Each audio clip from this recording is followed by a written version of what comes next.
Bonjour, on va parler aujourd'hui de Tailwind CSS, qui est un framework CSS qui a le vent dans le dos, notamment parce que les porteurs de projets sont tous autour de l'écosystème Laravel. Donc on a Adam qui est derrière Full Stack Radio, Jonathan qui est développeur freelance et qui est un gros contributeur sur la version 5.6 de Laravel qui n'est pas encore sortie aujourd'hui, David qui est combattant MMA, donc pas le fragile de base, et Steve qui est designer avec un gros focus sur l'UI et l'UX. On en est, la version qui est actuellement en ligne, c'est la version 0.4.1, donc c'est vraiment du work in progress. La première release, l'alpha, est sortie début novembre 2017. Donc on est vraiment sur un truc qui évolue, qui bouge vite et qui est pas encore tout à fait verni et fini, mais qui fonctionne déjà très bien. Le principe du coup, c'est qu'on est sur un framework utility first. Donc le délire, c'est qu'en gros, le framework va définir des toutes petites classes qui sont en fait des helpers qui gèrent un seul aspect du CSS, par exemple, quelle est la couleur de la bordure ou quelle est la taille du texte. L'idée, ça va être d'appliquer plusieurs de ces classes sur chacun de nos composants et de réutiliser les mêmes classes sur des composants de niveau identique. Par exemple, on mettra toujours la même taille de texte et la même couleur sur des H2. On verra après qu'on peut créer des classes spécifiques à un composant, machin, et on verra aussi comment est-ce qu'on peut configurer ce framework-là, qu'est-ce qu'on peut faire avec, comment ça marche, etc. L'idée, ça va vraiment être de trafiquer rapidement, de bricoler des interfaces en faisant des tests, des essais, en changeant plein de choses. On peut faire du responsive, ça marche super bien.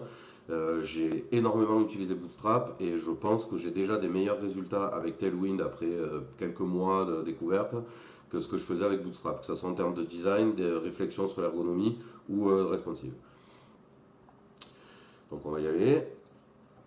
J'ai installé un projet Laravel vierge, donc tout neuf, rien de plus dessus. Hop, il est ici, la page, le welcome habituel. On a un développeur qui nous a mis en place un front-end, un preset pour qu'on puisse installer directement le framework et démarrer dessus en remplacement de Bootstrap ou de React qui se fait aussi dans Laravel. Donc on va claquer un composer require histoire de l'installer. Donc j'installe le preset Tailwind CSS Hot qui permet d'avoir les feuilles de style aussi pour les pages d'enregistrement et de login. Hop, c'est fait. Ensuite un npm install. Tu te calmes.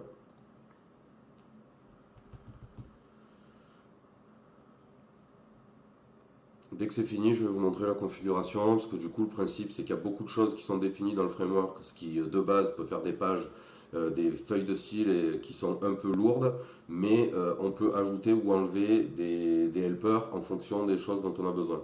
Donc au départ, tout y est pour qu'on puisse vraiment trafiquer l'interface sans avoir besoin de réfléchir à recompiler, retranspiler les CSS, etc.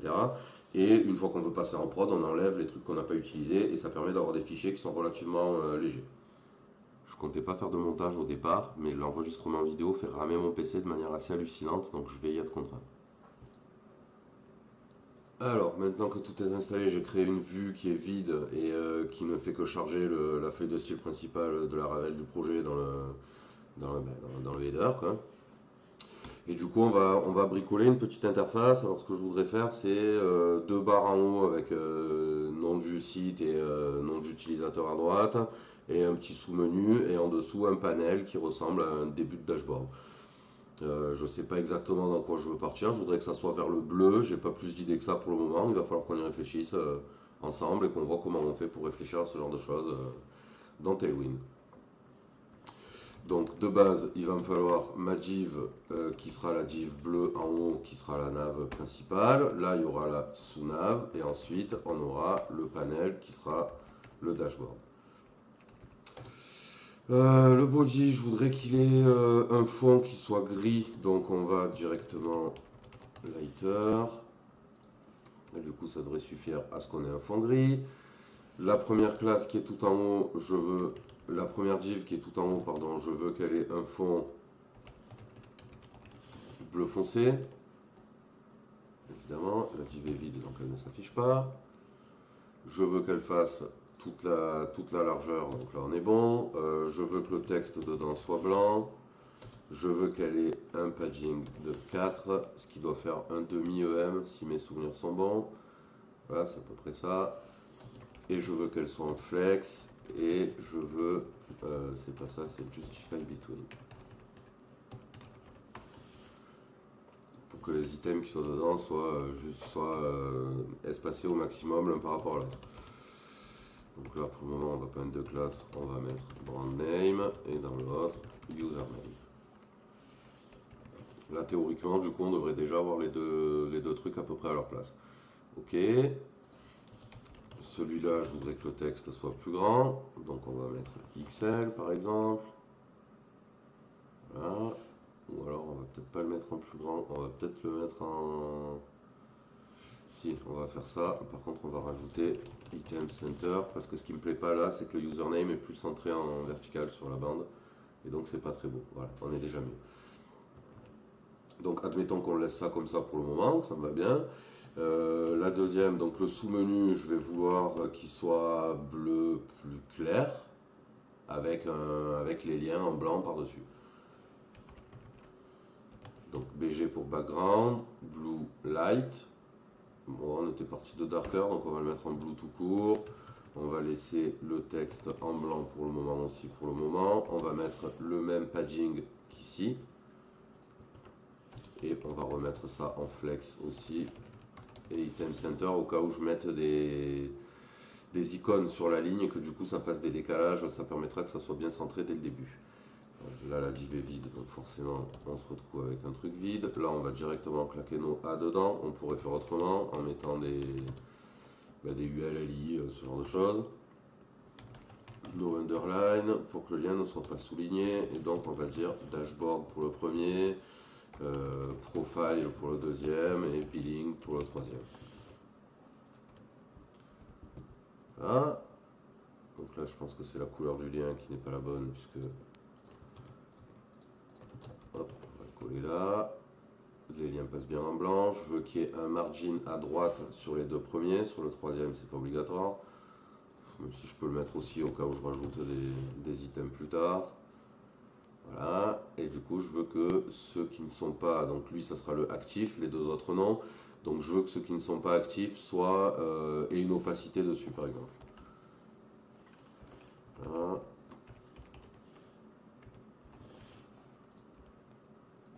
Qui les rend un peu disabled. Alors, là où je vais être embêté, c'est que j'aurais voulu que quand je passe dessus, j'ai un over qui change l'opacité. Malheureusement, par défaut, Tailwind ne met pas de over, n'a pas de helper sur le over, sur l'opacité. Donc il va falloir que j'aille dans Tailwind pour ajouter ça. Ce qui nous permet d'aller faire un tour dans la config. Voilà comment les choses sont définies dans Tailwind. C'est pas ici, c'est plus bas. Voilà, c'est ici. Responsive, du coup, c'est tous les helpers qui ont trait évidemment à la taille de l'écran. Et over, c'est quand on va vouloir avoir des trucs qui passent par-dessus, etc. Donc il va falloir que j'aille dans mon terminal qui est caché par le support de la caméra. Donc on va tricher un peu, je vais le faire à côté.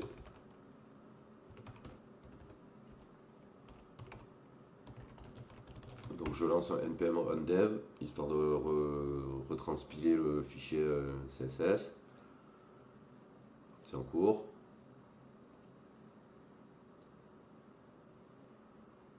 Et à partir de là, bon, j'aurais pu faire plus simple. Hein. J'aurais pu faire par exemple que au over, le texte devienne rouge. Ça va être particulièrement dégueu, mais ça devrait fonctionner. Voilà, ça fonctionne. Et du coup, une fois que ma feuille de style est bien, ce qui est le cas, de la même manière, je vais dire over opacity 100. Hop là, il faut attendre que ça recharge, ça rame un peu, ce qui fait que maintenant, quand je passe par-dessus, effectivement ça fonctionne. On a bien l'opacité qui revient à 100, ce qui nous permet d'avoir un petit effet de surbrillance qui fait bien comprendre l'appétence de l'objet qui est cliquable. Ensuite, du coup, on va passer au petit dashboard qui est en dessous. Donc lui, il va être compliqué façon de parler. Donc on va lui ajouter une classe container. On va le mettre en margin sur l'axe X, donc horizontal automatique. Et on va le mettre en BG white. Puisque que je veux que le fond soit blanc, parce que le fond qui est ici est gris clair pour le moment. Encore une fois, je rafraîchis un div vide. Voilà, donc là le div on voit bien. La première remarque, je ne veux pas qu'il soit collé au menu, donc il me faut un margin au-dessus. Donc on va le mettre tout de suite. Margin top 4. Voilà, ça ira peut-être. On va peut-être l'augmenter un peu, 6. Voilà, allez, admettons que ça soit bon. Je veux qu'il y ait un padding à l'intérieur de 4 partout, donc dans toutes les directions, pour que le texte ne soit pas collé. Ok. Je veux avoir des bordures arrondies. Ok. Ouais, c'est arrondi, c'est arrondi. Et je veux avoir une ombre portée en dessous. Ok, on a déjà une ombre portée en dessous. Là-dedans, je vais mettre un H2 qu'on va appeler My Dashboard, puisqu'on est censé être sur un dashboard. Lui aussi, on va lui donner une classe. On va changer la couleur du texte, Blue Dark par exemple, ou Blue tout court. On va voir ce que ça donne. Blue, ça va faire celui-là, c'est peut-être un peu léger. Admettons que ça aille très bien. Qu'est-ce qu'on va pouvoir bien lui faire à celui-là? On va lui ajouter une bordure en bas. Et en dessous, on va mettre un P avec du blabla, qui va très bien. Voilà, on voit qu'on a bien l'élément qui est là. Et là, du coup, bon, ben, de la même manière, je vais ajouter une classe avec un padding top de 2 par exemple sur le texte, juste pour le décaler un petit peu. Et admettons que je préférerais que le texte soit en gris foncé plutôt qu'en noir. C'est toujours pareil, pas compliqué. On va commencer par darker, on verra ensuite. Et voilà. Hop, et après ça, on va créer deux boutons par exemple. Le premier, ça sera Save, et le deuxième, ça sera Dismiss.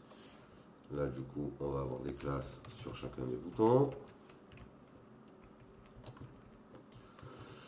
Alors, on va leur donner des classes qui seront communes, qui seront par exemple un padding en X de 4 et un padding en Y de 2. Ce qui fait qu'on aura plus d'espace sur les côtés qu'en haut et en bas, ce qui ne devrait pas être trop dégueulasse. On va leur mettre... Ensuite, c'est là que ça va changer pour les deux. Le save, il aura un background green dark, par exemple. Et le dismiss, on va lui mettre la même chose, mais avec un red dark. Et là, effectivement, on ne va pas faire n'importe quoi sur les trucs qui ferment. Hop. Ensuite, du coup, je voudrais du texte blanc sur les deux. Et des bords arrondis et une ombre portée. Voilà, on commence déjà à avoir des boutons qui ressemblent à quelque chose. L'ombre portée, par contre, je la voudrais uniquement en over. Donc, encore une fois, il va falloir qu'on aille voir. Déjà, je vais ajouter un padding ici parce que je trouve ça absolument dégueulasse. Donc, on va mettre un gros padding histoire de bien éloigner les boutons du reste. Voilà. Le over n'a pas l'air de fonctionner, donc j'imagine que c'est parce que le shadow n'est pas activé sur le over. Donc là encore une fois je fais tourner un npm run dev à côté histoire de régénérer la feuille de style avec les nouveaux helpers, des choses que je lui demande maintenant et que je n'utilisais pas avant. C'est en train de tourner. Et maintenant quand je rafraîchis ma page, j'ai bien mon ombre, alors c'est super subtil hein, mais j'ai bien mon ombre qui apparaît quand la souris passe sur le bouton. Je trouve ça pas trop mal. Après évidemment il faudrait qu'on change aussi la couleur, ce qu'on va faire tout de suite, puisque là du coup on n'est pas au top.